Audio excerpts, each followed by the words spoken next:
This one is the white one. Pattern is a lot more subtle than I thought it would be. I can barely see this.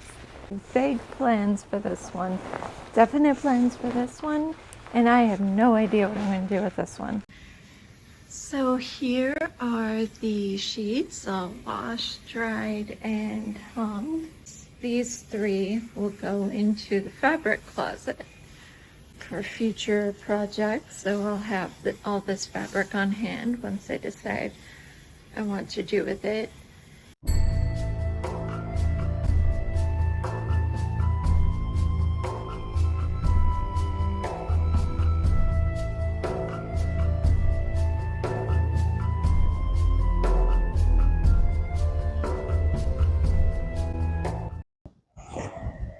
All right, good afternoon, friends. You can see I am airing out my old Renaissance outfit because it is that time of year.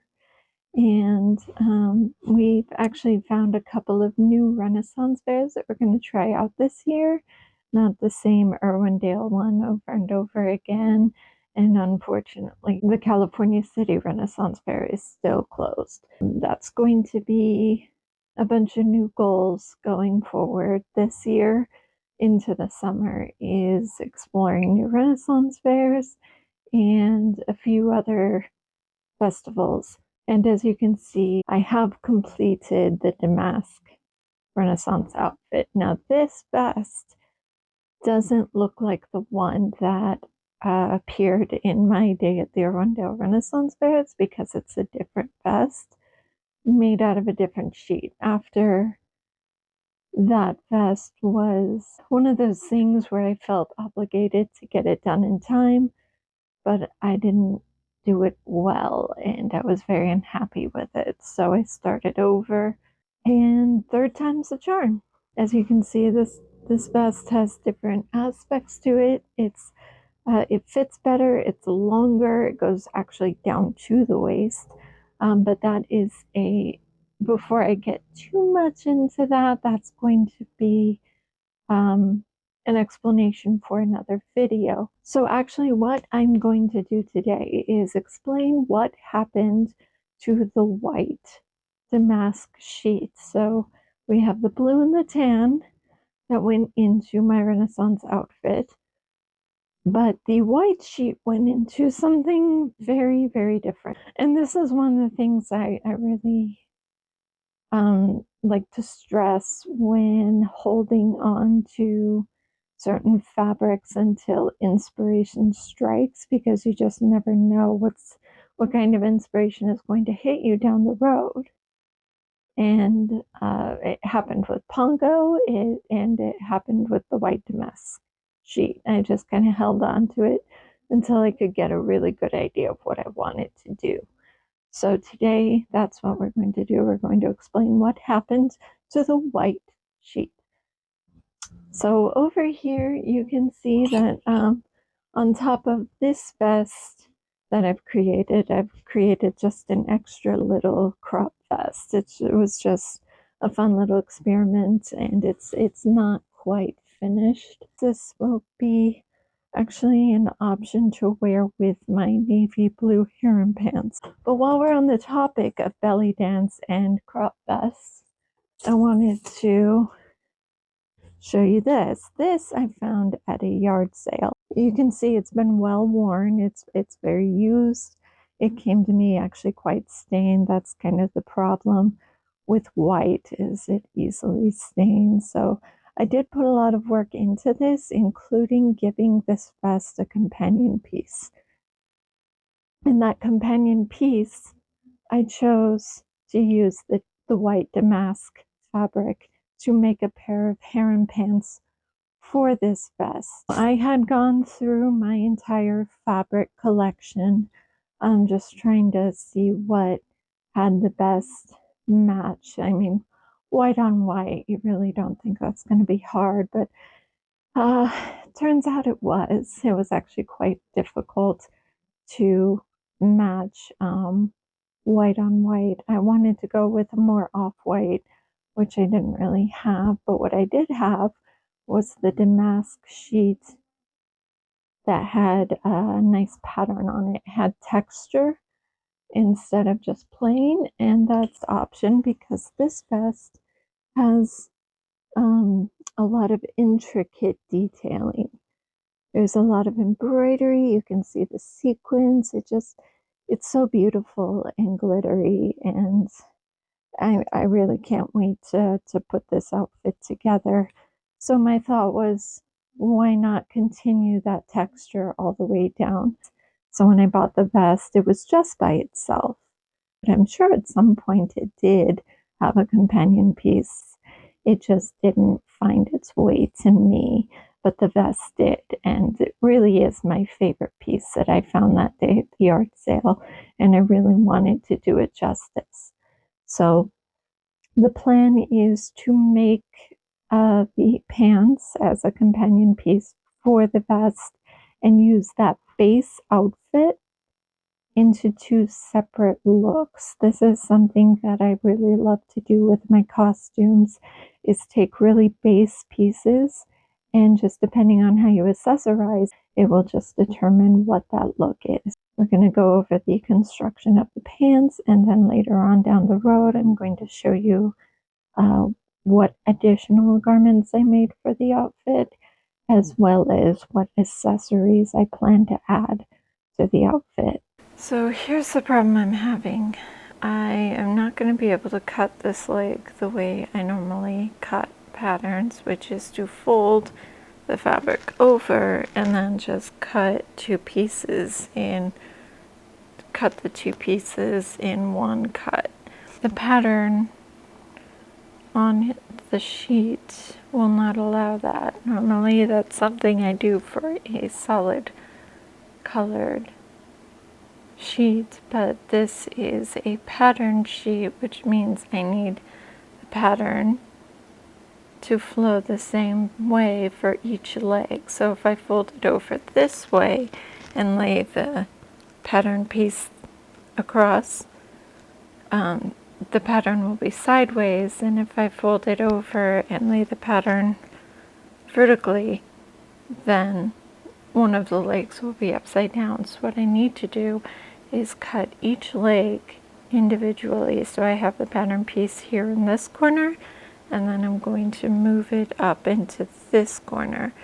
And I've already marked where the pattern piece just barely fits the sheet for two individual pieces. Here I've marked in blue the corner where this pattern piece would begin, and then the corner where this pattern piece ends.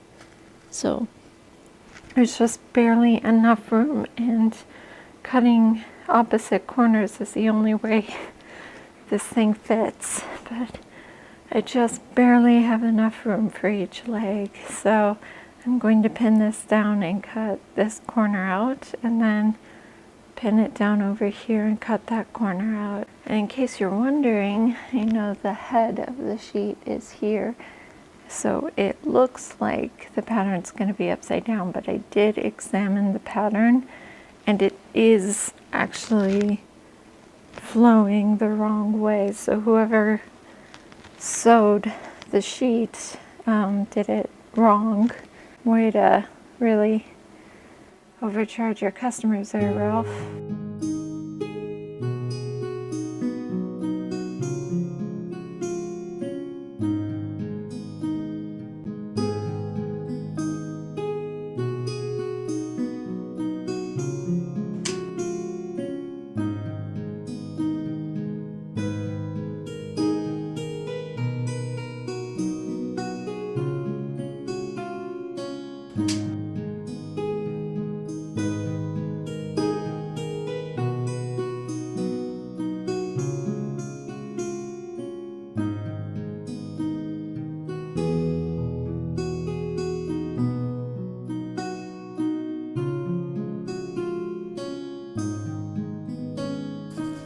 Alright, good morning friends. So as you can see, I've already assembled the pants, just sewed the 3 seams and finished them.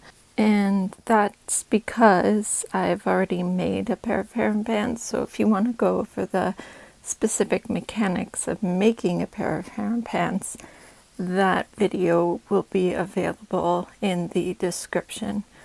But for now, what I'm trying to do before I add the elastic is if there's any kind of embellishing or embroidery I want to do, just to give it more of a matchy feel to the vest. And for now, I'm thinking not. I'm just going to let the pattern on the pants speak for themselves. That is when the pattern deigns to show itself. It's not very evident right now, but the damask pattern is there. And for the sake of simplicity, on the Jedi half of this costume, I'm just going to leave them alone. And when it comes to the embellishment of the belly dancing part of this costume, that's all going to shine through the accessories. So for now, I'm going to add the elastic to the waist and to the cuffs. That will complete the harem pants, but again, if you want to go over the details of that, there is a video available.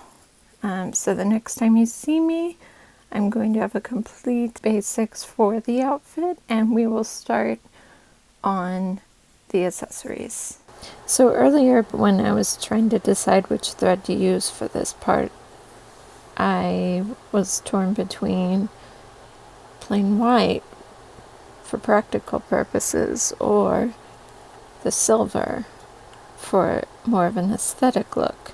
So I was kind of weighing my options, and then I realized, why not both?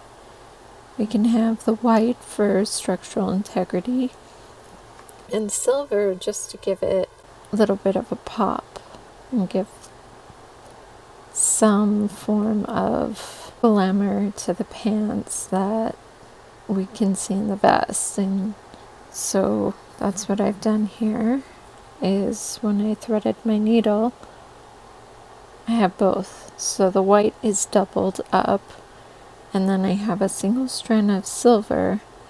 You can see this silver part just kind of poking out. It's not actually going anywhere because I have the double white thread keeping it in place while I thread it. When I thread it through later, I want to make sure that it has as much room as possible inside the channel.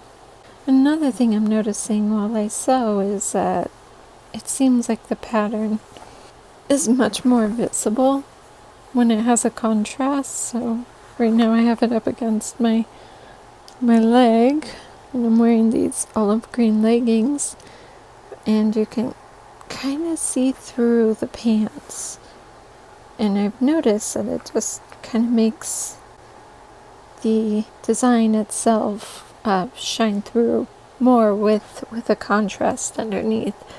So perhaps some extra layers underneath will definitely help bring that out and let it shine.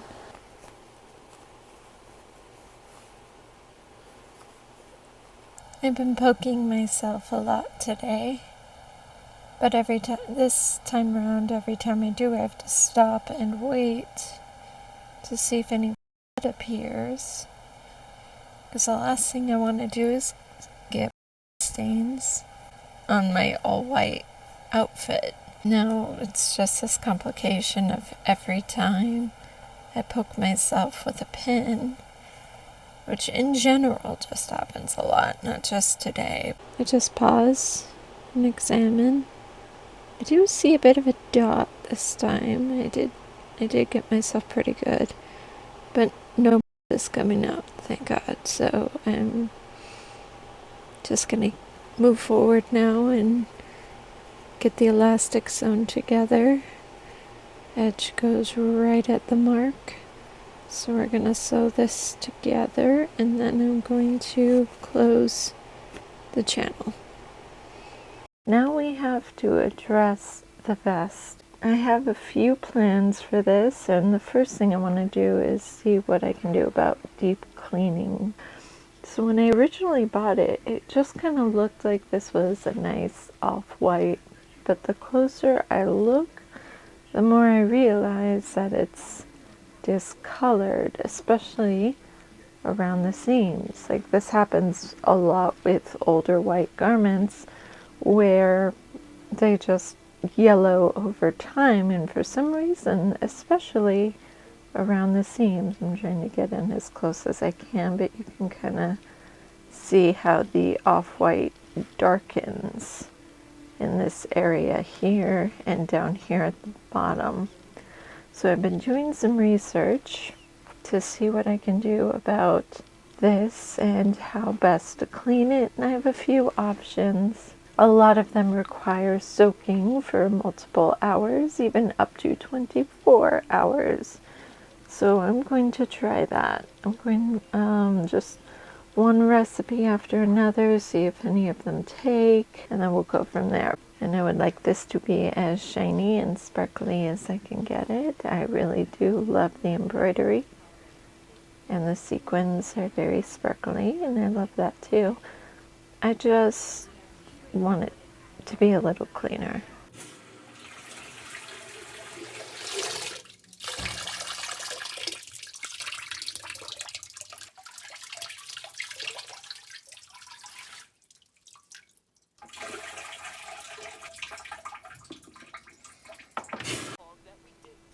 Okay, the vest has been washed and line dried, so here's the final product. I'm not sure, actually. It seems better. It seems a little bit shinier, to be honest, but that could just be wishful thinking. I don't know. It just, the seams seem a little less yellow, so now I am grappling with the decision of running it through again or just leaving it as is, because my concern is that if I run it again, that's going to start to undo the embroidery and the details, because overwashing garments can do that. It counts towards wear and tear, and I've already bought this used and have already noticed some of the threads coming undone. And the more I wash it, the more it will become unraveled. And I don't want that to happen. So I think for now, I'm going to leave as is. I think it looks good the way it is. Our next step will be handling these grommets. I feel like the brass is really stands out in not in a good way against the silver embroidery and just the delicateness of the fabric. It just seems like really aggressive the way they stand out. So I have a way of fixing this, and it won't be removing them, because I'm afraid of what that might do to the fabric if I start to tear at it. So what I'm going to do instead is use embroidery thread to cover them up, and the embroidery thread will be a nice pearlescent white, and that will just kind of help blend in these grommets with the rest of the garment. Okay.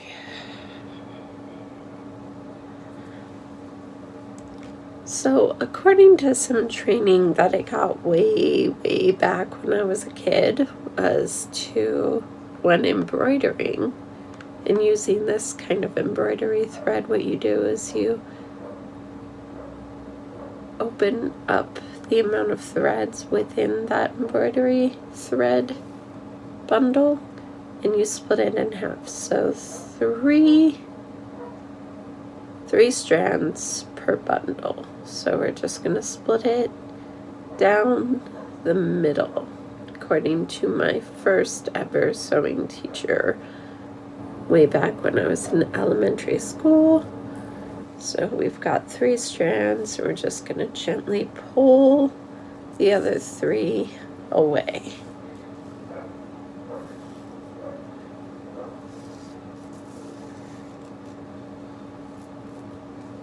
This and that's not supposed to happen. but let's see if I can fix this. It's just keep pulling until the 3 are separated from the other 3, theoretically. It's been a while.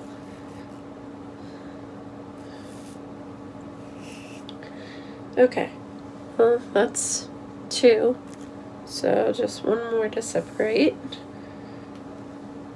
Alright, so we have our 3. So I do have an embroidery size needle in my case already, so I'm just going to pull that out.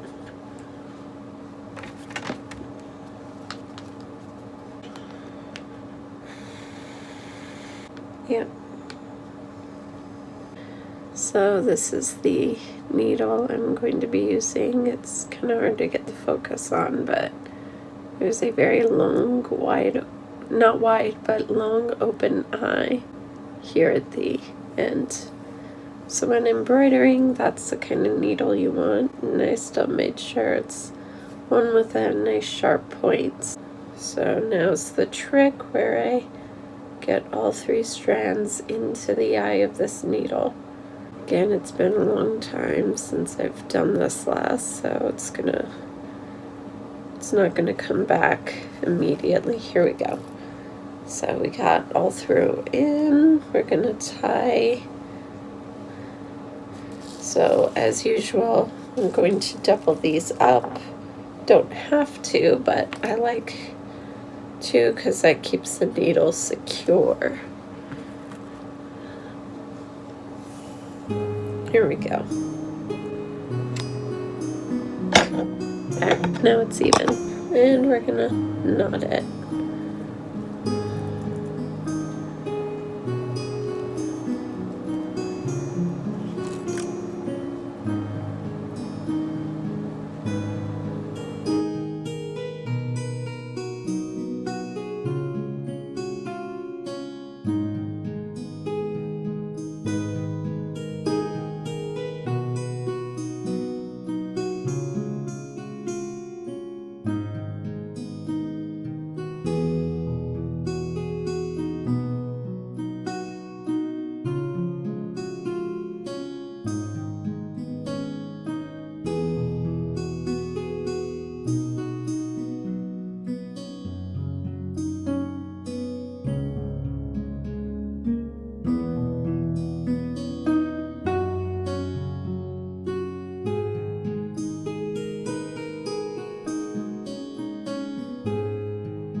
Oh, right, the grommet binding. Wow. Yeah, that looks so much better. Does it? Yeah. So I'm on the fence about it. No, I think it's better. At the very least, the brass is a bad contrast.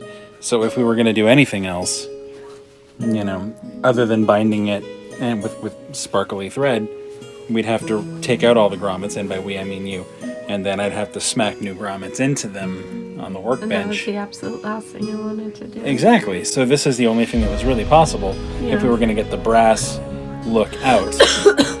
So yeah, no, I think it's much better. It hides the grommets better so that when it's actually laced, it'll make more sense. Another obstacle though, because the cords that was being used to keep these together, illusionally, because they're sewed together apparently. Yeah, I can see that. They're not going to fit anymore.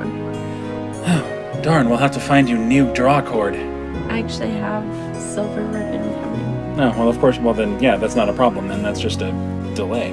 No, I think that makes a lot more sense. Grommet for both the front panels, and then I have the entire back panel and the shoulder straps to go.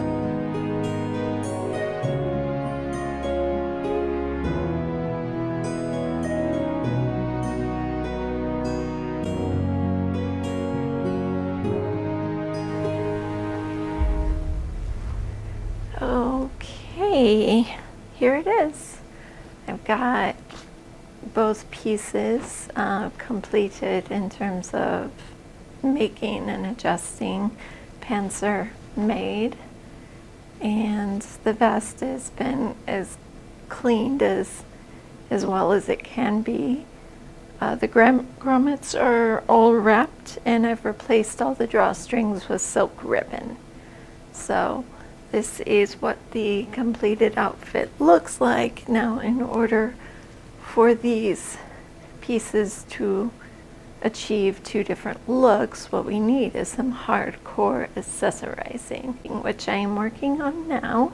So we'll wait for that package to arrive. In the meantime, I need to keep these away from any kind of dirt. Complication for this costume, because it's white and because it's so delicate, I will have to store it very, very well. Really have to avoid staining it. So I don't know what I was thinking, but here it is. And I'm kind of loving it. It's got a really strong Aladdin vibe, which I'm totally okay with. And the pants really do look very good with the vest. Welcome to the channel. Like and subscribe. Isn't that what YouTube wants us to say? Our lords and master at Google. Yeah.